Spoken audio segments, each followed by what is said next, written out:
everyone, and welcome back. We're diving deep into creativity today, Oh, fun. specifically in design. Okay.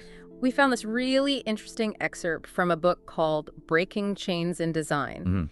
It's Liberating Creativity in the Modern Age. I like it. And get this, What? it uses Daenerys Targaryen from Game of Thrones as inspiration Oh, wow. for breaking creative chains. The mother of dragons. You heard that right? Interesting. Daenerys in a design book. Yeah, it is a clever approach. Right. It seems like this excerpt is speaking to graphic designers, especially those in Amman, Jordan. Okay. The author highlights this challenge they face, Yeah. trying to appeal to modern audiences, Right. but also stay true to their Middle Eastern design traditions. Yeah, that's a tough one. It is. So the book starts off talking about challenging norms. Right. It argues that to really innovate, Yeah? you need to challenge what they call design dogma, Interesting. like those unspoken rules. What are some of those in your work? Oh, there's so many. I bet. It's hard to even know where to start. Yeah, exactly. But I think the point is to always be questioning. Okay. Why are we doing things this way? Is there a better way? Right. Can we push against those unspoken rules? So how can you push against those then? Well, that's a great point. Yeah. This is super relevant in design because it's such a fast-paced field. Uh-huh. You know, what's cutting edge today Right. might be totally outdated tomorrow. Exactly. So being willing to break free from those conventions, Okay. that's key to staying ahead of the curve. The author really emphasizes that. And they use Daenerys' dragons to illustrate another key point. Okay. The potential of small ideas. I like that. They say every bold idea needs nurturing Mm.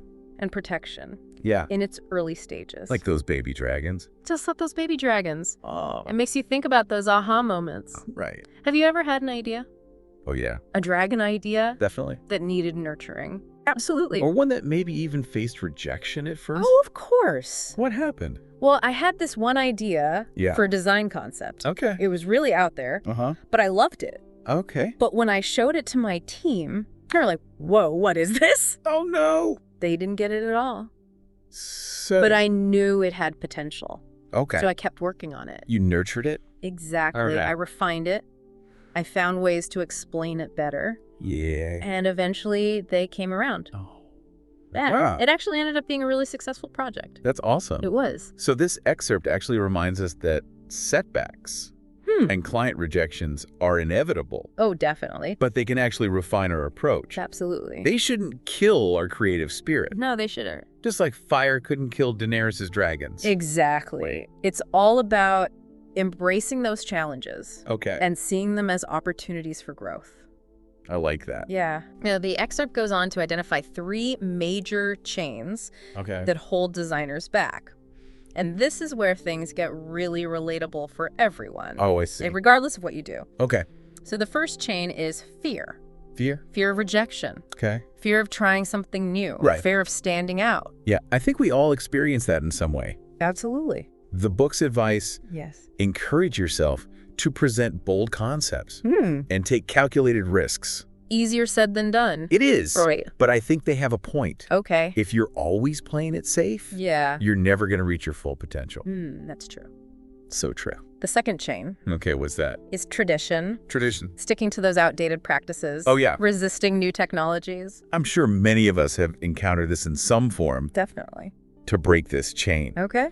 The book suggests blending traditional elements with modern approaches. So respecting heritage, Yeah. but still pushing forward. Exactly. And Evolving. it's like a dance It is. between the old and the new. I like that. It's Yeah. not about throwing the baby out with the bathwater. No, not at all. It's about finding that sweet spot Right. where tradition and innovation can coexist, Beautiful. right? I love that. Now, the third chain, Okay, I'm betting this resonates with a lot of you. let's hear it. It's client expectations. Oh, client expectations. That pressure to deliver predictable solutions.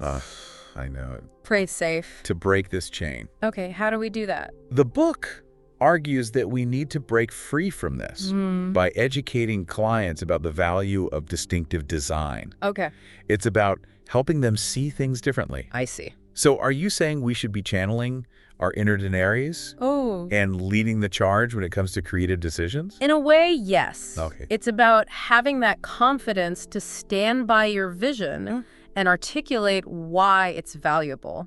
So the book goes on to talk about building a unique design identity. Okay. They actually compare it to Daenerys building her empire. And they lay out 3 key elements. Okay, tell me. Vision, Okay. allies, and resources. So break that down for us. Okay. What does that actually look like in the real world, Right. outside of conquering cities and hatching dragons? Well, vision means having clear goals, Okay. a solid strategy, Uh-huh. and a deep understanding of your market. That makes sense. It's like knowing your audience, Right. inside and out. Okay. What makes them tick? What about allies? Allies? Are we talking about building a Dothraki army of designers? Not quite.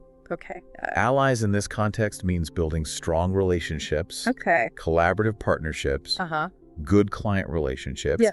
and engaging with your community. So it's about building a network It is. of support and understanding. Exactly. And lastly, resources. Resources. Are we talking about stockpiling gold and weapons? Again, not quite. Right. Resources refer to constantly developing your skills, Okay. investing in new technologies, Uh-huh. and having a diverse toolkit. So setting yourself up for success Yeah, by constantly learning and evolving. that's the key. I bet these principles apply beyond just design. Oh, absolutely. Right. It sounds like they're fundamental to success in any field, Yeah. no matter what you do. I think you're right. But the book is honest. Oh. Pursuing innovation isn't always easy. I can imagine. They talk about the cost involved, Okay. the fire and blood, so to speak. Intriguing. So what exactly is that cost? It's about taking calculated risks, Okay. pushing creative boundaries, Uh-huh. and sometimes failing. Oh, yeah. It's also about having the resilience to learn from those failures, Okay. adapt and come back stronger.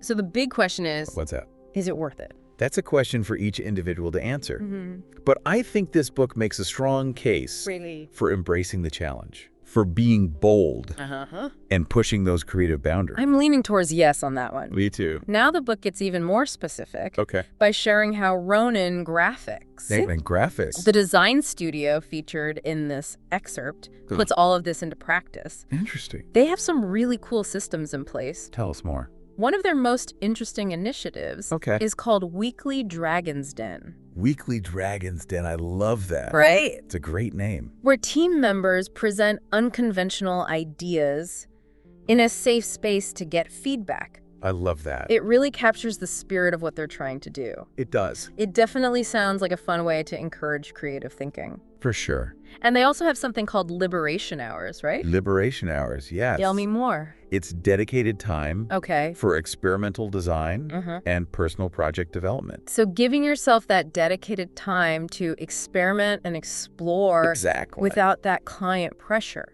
is so valuable for creative growth. It's where those dragon ideas can really start to take flight. I love that. Yeah. I'm already thinking about how I can implement Liberation Hours into my own schedule. You should. And they also emphasize something called cross-cultural fusion, right? Cross-cultural fusion, yes. What's that? It's about blending Middle Eastern aesthetics with global trends, Oh, creating these unique visual languages. I like it. Imagine traditional Arabic calligraphy paired with a modern minimalist layout, Okay. sleek lines, Okay. and geometric shapes Yeah. alongside beautiful flowing script. This really ties back to what we were discussing earlier about respecting heritage Yes. while still innovating. Exactly. This cross-cultural fusion idea is fascinating. Isn't it? How could you blend influences from different parts of your life into your work? That's a great question. What comes to mind?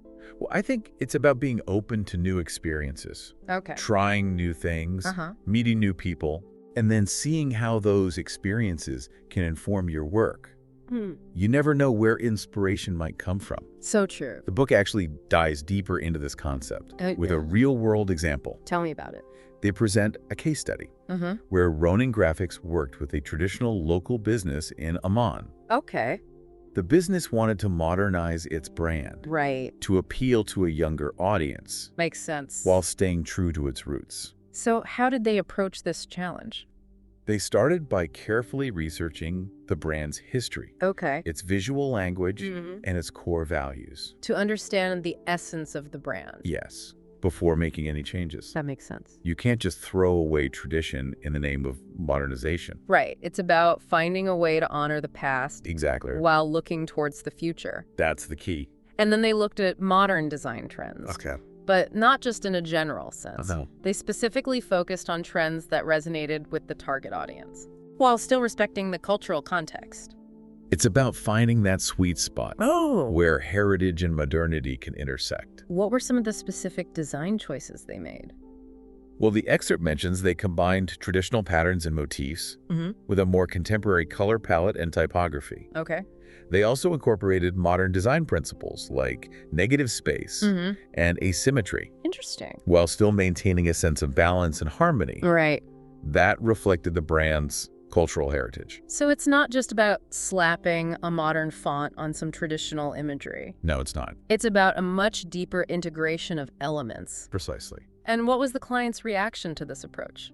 The book says the client was thrilled with the results. That's great. The rebrand was a success, Awesome. helping the business attract a new generation of customers Wow. while still retaining its loyal following. It's a great example of how cross-cultural fusion can work in the real world. And it makes me think about how we can apply this concept to other areas of our lives. Absolutely. Beyond just design. This idea of blending different influences, Yeah. finding common ground between seemingly disparate elements. Right. It's something we can all strive for. It's about embracing diversity. Yes. And finding ways to integrate those different perspectives into something new and exciting. I love that. And it's not just about visual aesthetics. Wow. This concept can be applied to music, to food, to storytelling. To any creative endeavor. This deep dive is giving me so much to think about. Yeah. It's like unlocking a whole new level of creativity. I know, right? So we've covered a lot of ground. We have.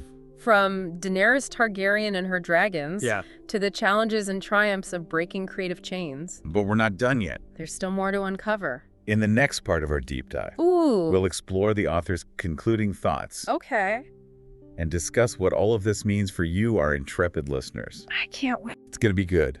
Welcome back to our deep dive into breaking chains in design. It's been a good one so far. It has. So before we move on, Yeah. I want to circle back to something we touched on earlier. That idea of calculated risks. Oh, yeah. Calculated risks. It's a concept that runs through this entire excerpt. It does, doesn't it? Yeah, it keeps popping up. It's important. And it's something I'm sure a lot of us can relate to, That's real. especially when it comes to creative work.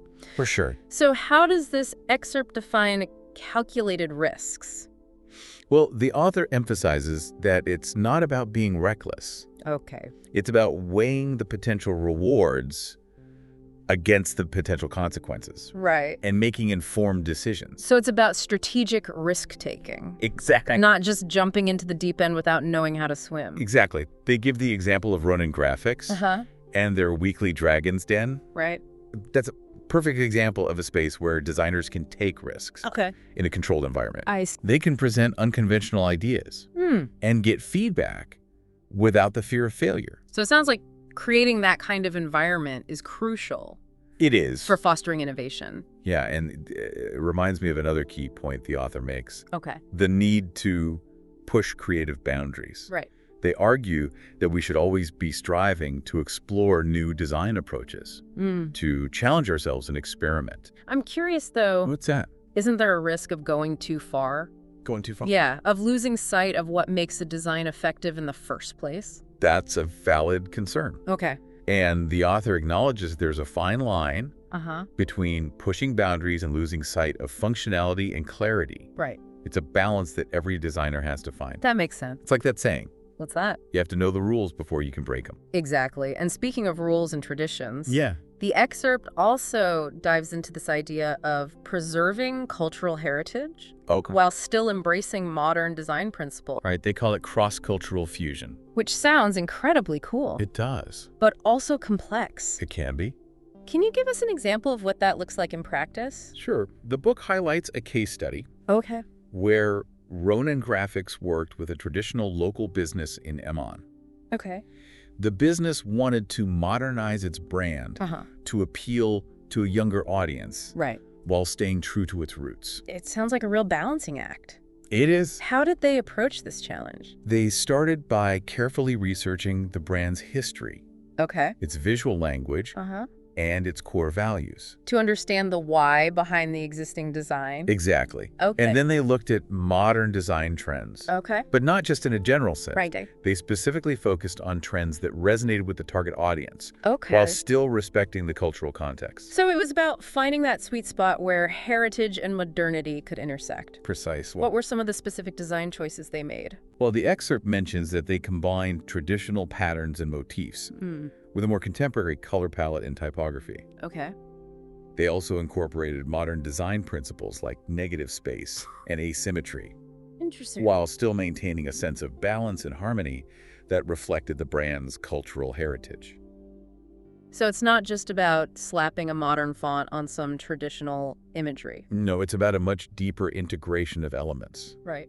It's about creating something that feels both familiar and fresh, I see. something that speaks to both the past and the present. And what was the client's reaction to this approach? The book says the client was thrilled with the results. That's great. The rebrand was a success, Awesome. helping the business attract a new generation of customers while still retaining its loyal following. It's a great example of how cross-cultural fusion can work in the real world. It is a great example. And it makes me think about how we can apply this concept to other areas of our lives beyond just design. Absolutely, this idea of blending different influences, Yeah. of finding common ground between seemingly disparate elements. Right. It's something we can all strive for. It's about embracing diversity and finding ways to integrate those different perspectives into something new and exciting. Exactly, and it's not just about visual aesthetics. Right. This concept can be applied to music, to food, to storytelling, to any creative endeavor. This deep dive is giving me so much to think about. Me too. It's like unlocking a whole new level of creativity. I know what you mean. And we're not done yet. We're not. The book goes on to discuss some even more specific strategies for breaking creative chains. Oh, really? Are you ready to delve deeper? Absolutely. Bring it on. Okay, we're back for the final part Our last part. of our deep dive into breaking chains in design. Sad to see it go. We've explored so many fascinating ideas, We have. from challenging norms and embracing those calculated risks Right. to the power of cross-cultural fusion. It's been quite a journey. So how does the author wrap things up? Well, they start by revisiting that central analogy. Okay. We've been talking about all this time, Daenerys and her journey Breaking free. from constraints. Right. It's been woven throughout this entire excerpt. It has. So what's the final takeaway? The author emphasizes that, like Daenerys, Okay. we all have the potential to be dragons in our own right. I like that. They encourage us to breathe fire to our designs and our endeavors. Wow, that's powerful. It is. It's like a call to action. It is a call to action. To embrace our inner fire. Yes. And let it fuel our creativity. Exactly. Yeah. They're urging us to be bold, To be fearless. to never stop pushing those boundaries. It's inspiring. It is. It makes you want to go out and create something amazing. To help us do that, Yes. they highlight 3 key lessons: Okay. the courage to challenge, the wisdom to lead, Okay. and the power to transform. So let's break those down. Okay. What do they mean by the courage to challenge? Well, it goes back to what we discussed earlier Right. about challenging norms, taking those calculated risks. Think about your own work. Yeah. Is there a design dogma that Yeah. you could challenge? What's one small step you could take? To break free from that? That's a great question for everyone to consider. It is. It's about having the confidence to question the status quo Right. and propose new ideas. Even if they're unconventional. Exactly. And then there's the wisdom to lead. It sounds like it's about more than just having good ideas. It is the author argues that true leadership in design Yeah. is about having a vision Okay. and being able to guide and inspire others. I see. It's about mentoring, sharing knowledge, Right. and building a community of support. I love that. It's not just about individual success. Yeah. It's about lifting others up All right. and creating a more collaborative and innovative environment. And finally, there's the power to transform. This one feels big. What does it mean in this context? Well, the author reminds us that design has the power to shape the world around us. Okay. It's about more than just aesthetics. It's about creating meaningful experiences, Right. solving problems, and making a positive impact. That reminds me of that Steve Jobs quote. Oh, yeah. The people who are crazy enough to think they can change the world are the ones who do. Exactly. It's about having that belief in yourself Okay. and your ability to make a difference. The author argues that we all have that power, We do. regardless of what we do or where we come from. I love that. Wow, this deep dive has been incredible. It really has. We've covered so much ground, We have. and I feel like I've gained a whole new perspective Comes of design and creativity. And I hope our listeners feel the same way. To all our deep divers out there, Yes. what are your takeaways? What resonated with you the most? What are you going to do differently in your work and life? We encourage you to share your thoughts and reflections with us on social media. We'd love to hear from you. And that brings us to the end The end. of this deep dive. Breaking chains in design. We hope you've enjoyed this journey of exploration with us. Remember Remember, the power to transform. all's within you. Go out there and break some chains. And until next time, Keep exploring learning. and keep diving deep.